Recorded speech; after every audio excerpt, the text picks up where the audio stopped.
Assalamualaikum warahmatullahi wabarakatuh. Halo teman-teman semuanya, saya harap teman-teman semua sehat. Terima kasih kepada teman-teman semua yang sudah mengklik video ini. Saya Inaya Cahyani Dayan dari Fakultas Ekonomi dan Bisnis Program Studi Akuntansi, mahasiswa semester 4 kelas 4B. Nah, dalam pembuatan video kali ini untuk membahas mengenai analisis konten atau analisis isi untuk memenuhi tugas saya pada mata kuliah metodologi penelitian yang diampu oleh dosen saya, yaitu Bapak Dr. Suito SEMSI AK CSRS CSRA. Terima kasih kepada Bapak yang sudah memberikan kesempatan kepada saya untuk memenuhi tugas saya dalam pembuatan video kali ini. Langsung saja saya ke pembahasannya. Baik, siapa di sini yang sering melihat berita di televisi ataupun membaca secuplek berita dalam surat kabar? Nah, pasti setiap dari kalian mengamati isi atau konten dalam cuplikan berita. Yap, sesederhana itulah analisis konten yang biasa dilakukan oleh seorang peneliti atau pengamat. Dalam kehidupan sehari-harinya, manusia juga tak dapat terpisahkan dari aktivitas, baik itu dilakukan secara individu maupun kelompok. Nah, dalam aktivitas tersebut kadang-kadang bahkan harus terdokumentasikan, baik itu dalam catatan pribadi maupun media, baik cetak atau elektronik. Nah, analisis isi didefinisikan sebagai suatu teknik penelitian ilmiah yang ditujukan untuk mengetahui gambaran karakteristik isi dan menarik inferensi dari isi. Nah, analisis ini atau konten analisis adalah penelitian yang bersifat pembahasan mendalam terhadap isi suatu informasi tertulis atau tercetak dalam media massa. Nah, pelopor analisis ini adalah Harold de Lasswell yang melopori teknik simbol coding, yaitu mencatat lambang atau pesan secara sistematis, kemudian diberi interpretasi. Nah, analisis konten atau isi ini biasanya tersedia dalam analisis kualitatif. Nah, analisis ini dapat digunakan untuk menganalisis semua bentuk komunikasi, baik surat kabar, berita radio, iklan televisi, maupun semua bahan-bahan dokumentasi yang lain. Nah, hampir semua disiplin ilmu sosial dapat menggunakan analisis isi sebagai metode penelitian.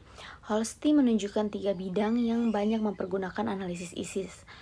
Nah, yang besarnya hampir 75% dari keseluruhan studi empirik, yaitu penelitian sosio-antropologis 27,7%, komunikasi umum 25,9%, dan ilmu politik 21,5%.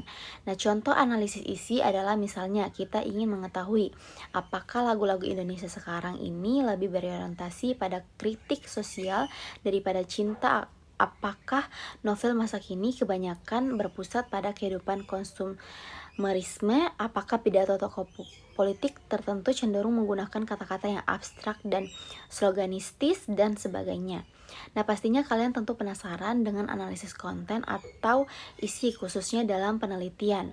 Nah, pada artikel di Kilab kali ini kita akan membahas terkait analisis konten dalam analisis data kualitatif. Bagi kalian para pemula, data tentunya artikel ini wajib untuk disimak dan diketahui sama-sama. Nah, langsung saja kita bahas lebih lanjut mengenai analisis konten. Langsung saja kita membahas yang pertama, tujuan analisis konten. Nah, analisis isi banyak dipakai untuk menggambarkan karakteristik isi dari suatu pesan. Paling tidak ada 4 desain analisis isi yang umumnya dipakai untuk menggambarkan karakteristik pesan. Analisis isi dipakai untuk melihat pesan pada situasi yang berbeda. Situasi di sini dapat berupa konteks yang berbeda, sosial dan politik.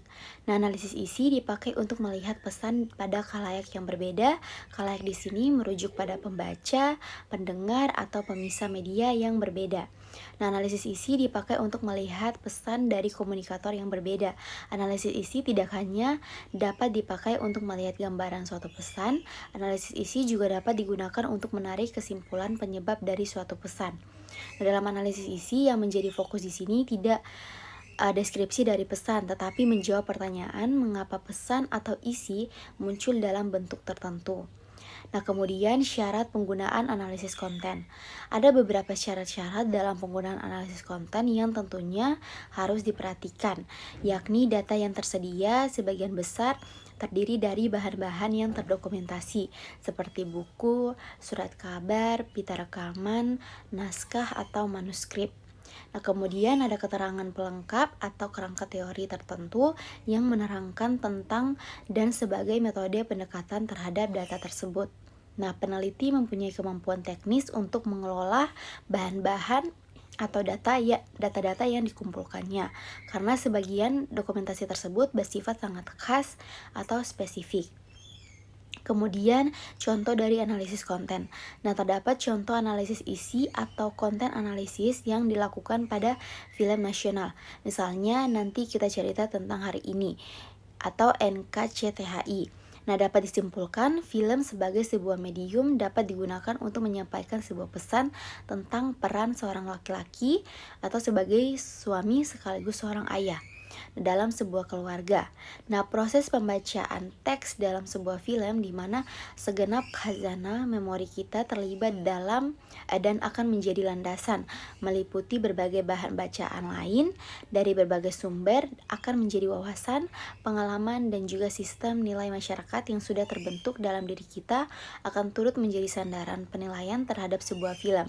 Nah, pembacaan teks dalam cerita film NKCTHI cukup tergambarkan dominannya peran sang ayah laki-laki sebagai seorang suami sekaligus ayah anak-anaknya, begitu dominan dan memegang otoritas penuh dalam keluarga seperti pemahaman patriarki dalam masyarakat tradisional di mana seorang laki-laki atau king of the rule yang menentukan sikap boleh atau tidaknya bagi setiap anggota keluarga.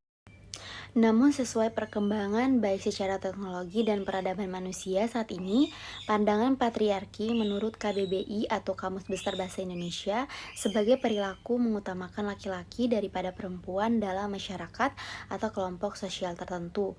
Nah, digugah dan dipertanyakan seiring perubahan yang berjalan dan meninjau ulang hubungan atau interaksi dan relasi yang sudah ada dan memperbaikinya agar lebih terkoneksi dengan dinamika yang terjadi saat ini.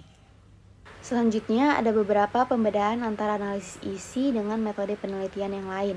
Yang pertama, analisis isi adalah sebuah metode yang tak mencolok atau unobtrusif, pemanggilan kembali informasi, pembuatan model atau modeling, kemudian pemanfaatan catatan statistik dan dalam kadar tertentu. Etnometodologi punya andil dalam teknik penelitian yang non-reaktif atau tak mencolok ini. Kemudian analisis isi menerima bahan yang tidak terstruktur karena lebih leluasa memanfaatkan bahan tersebut dan ada sedikit kebebasan untuk mengolahnya dengan memanggil beberapa informasi. Nah, kemudian analisis isi pekat konteks sehingga dapat memproses bentuk-bentuk simbolik. Lalu analisis isi dapat menghadapi sejumlah besar data. Untuk metode konten analisis merupakan analisis ilmiah tentang isi pesan suatu komunikasi. Nah, dalam hal ini konten analisis mencakup klasifikasi tanda-tanda yang dipakai dalam komunikasi menggunakan kriteria sebagai dasar klasifikasi dan menggunakan teknik analisis tertentu sebagai pembuat prediksi. Nah, selanjutnya untuk kelebihan analisis isi.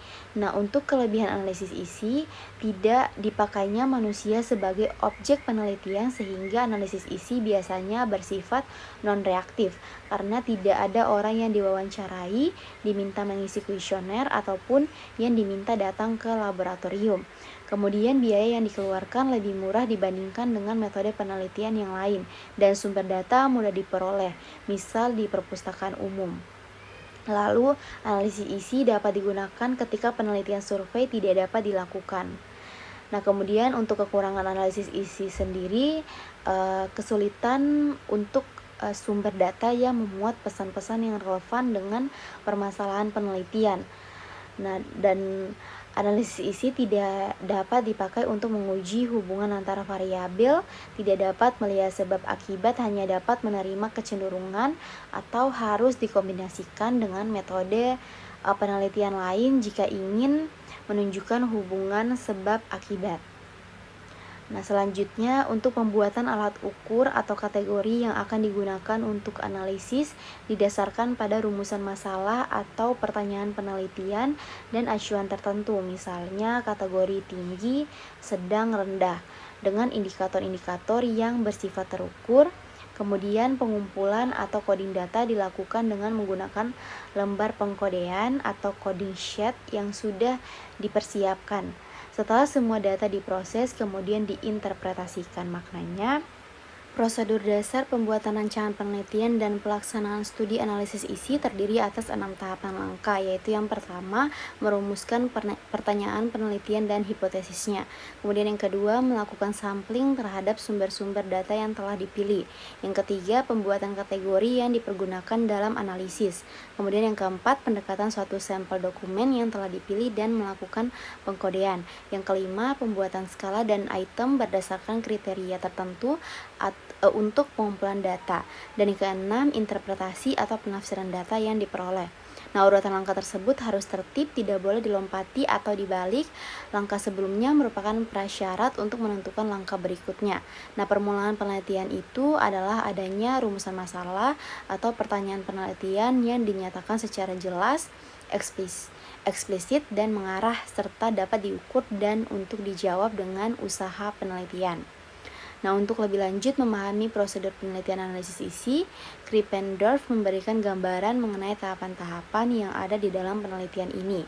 Ia membuat skema penelitian analisis isi ke dalam 6 tahapan, yaitu yang pertama unitizing atau pengunitan, kemudian sampling, penyamplingan, kemudian recording atau coding, perekaman atau coding, kemudian reducing, pengurangan atau data atau penyederhanaan data, kemudian abductively inferring, yaitu pengambilan simpulan bersandar kepada analisa konstruk dengan berdasar pada konteks yang dipilih, kemudian narrating atau penarasian atas jawaban dari pertanyaan penelitian. Nah, adapun karakteristik khas dari metode analisis isi adalah yang pertama, penelitian analisis isi menggunakan metode sehingga praktis hanya terjalin dalam hubungan antar peneliti dan objek non-manusia yang ditelitinya. Nah, peneliti tidak dapat mengintervensi objek yang diteliti. Ini berbeda dengan metode riset yang lain. Nah, misalnya wawancara dan observasi. Kemudian yang kedua, penelitian dengan metode analisis isi bisa dilakukan oleh peneliti di tempat kerjanya berbeda. Nah, peneliti tidak harus turun ke lapangan karena semua bahan penelitian dapat dihadirkan atau dikumpulkan di tempat peneliti. Dengan pertimbangan tempat yang demikian, peneliti dengan metode analisis isi memiliki keluasaan waktu dalam pengerjaannya. Kemudian yang ketiga, penelitian metode analisis isi hanya berkait pada dengan data terdokumentasi yang secara eksplisit terekam indera manusia. Nah, data yang demikian cenderung tidak akan berubah dan imun terhadap intervensi peneliti. Kemudian yang keempat, riset analisis isi berbiaya lebih murah dibanding dengan metode penelitian yang lain dan sumber data lebih murah diperoleh. Kemudian yang kelima, analisis isi dapat digunakan ketika penelitian survei tidak dapat dilakukan. Itulah teman-teman, sekian dari saya mengenai pembahasan tentang analisis konten atau analisis isi. Saya mohon maaf apabila terdapat salah kata atau hal-hal yang kurang berkenan dalam pembuatan video kali ini. Saya harap dalam pembuatan video kali ini dapat bermanfaat bagi kita semua dan bagi teman-teman yang menonton. Saya akhiri untuk pembuatan video kali ini. Sampai jumpa di video selanjutnya. Wassalamualaikum warahmatullahi wabarakatuh.